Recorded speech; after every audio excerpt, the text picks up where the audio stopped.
Friends, welcome to my channel Vasu foods. ఇవాళ recipe వచ్చేసి పెసరపప్పు బియ్యం నూక ఉప్మా అండి. ఎప్పుడు టిఫిన్ తినాలనిపించినా ఇలా ట్రై చేసి చూడండి, సూపర్గా ఉంటుంది.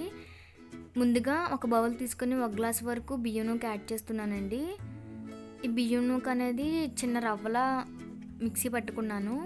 ఇందులో వాటర్ యాడ్ చేసి నానబెట్టుకోవాలి. ఇప్పుడు వేరొక బౌల్ తీసుకొని అరకప్పు వరకు పెసరపప్పు వేస్తున్నానండి. దీనిలో కూడా వాటర్ వేసి నానబెట్టుకోవాలి. 1 గ్లాస్ నూకకి అరకప్పు పెసరపప్పు వరకు సరిపోతుంది.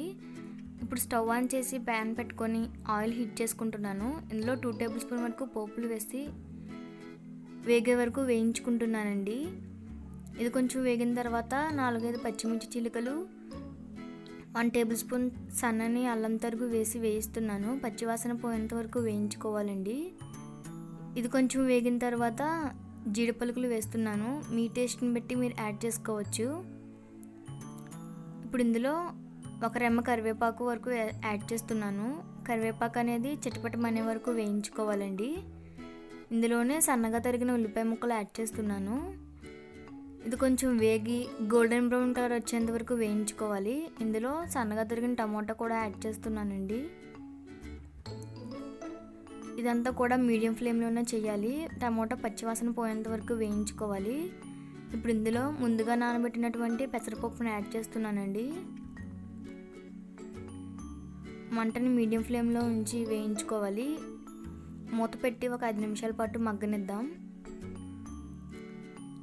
చూసారు కదా, పెసరపప్పు అనేది కొంచెం మగ్గిందండి. మరొకసారి మూత పెట్టి ఇలా మధ్య మధ్యలో కలుపుతూ మూత పెట్టి ఉడికించుకోవాలి. ఇప్పుడు ఇందులో వాటర్ యాడ్ చేస్తున్నానండి. 1 గ్లాస్ నూకకి 2 గ్లాసుల వరకు వాటర్ యాడ్ చేస్తున్నాను. ఎక్స్ట్రా ఒక 1/2 కప్పు వరకు వాటర్ యాడ్ చేస్తున్నానండి. ఎందుకంటే పెసరపప్పు అనేది ఉడకాలి కదా, అందుకోసం. మూత పెట్టి ఒక 5 నిమిషాల పాటు మరగనిద్దాం. ఇక్కడ నేను సాల్ట్ అనేది యాడ్ చేయడం లేదండి. సాల్ట్ యాడ్ చేస్తే పప్పు అనేది ఉడకదు కదా, అందుకని. ఇప్పుడు ఇందులో ముందుగా నానబెట్టినటువంటి బియ్యం నూకని యాడ్ చేస్తున్నాను. ఎక్కడా ఉండలు లేకుండా మొత్తం అంతా కలుపుకొని సరిపడా సాల్ట్ వేసి మూత పెట్టుకోవాలి. చూసారు కదా, ఉప్మా అనేది కొంచెం దగ్గర పడింది. ఇలా మధ్య మధ్యలో కలుపుతూ ఉండాలండి, లేదంటే అడుగంటేస్తుంది.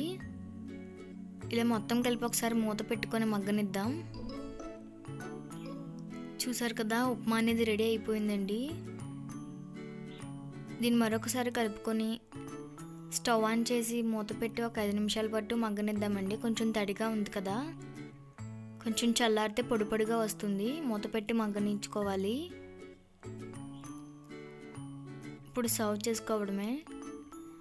చూసారు కదా, పెసరపప్పు ఉప్మా అనేది ఎంత పొడి పొడిగా ఉందో. మీరు కూడా తప్పకుండా ట్రై చేసి మీకు ఎలా కుదిరిందో నాకు కామెంట్ చేసి చెప్పండి. ఈ వీడియో కనుక మీకు నచ్చినట్లయితే లైక్ చేయండి, షేర్ చేయండి.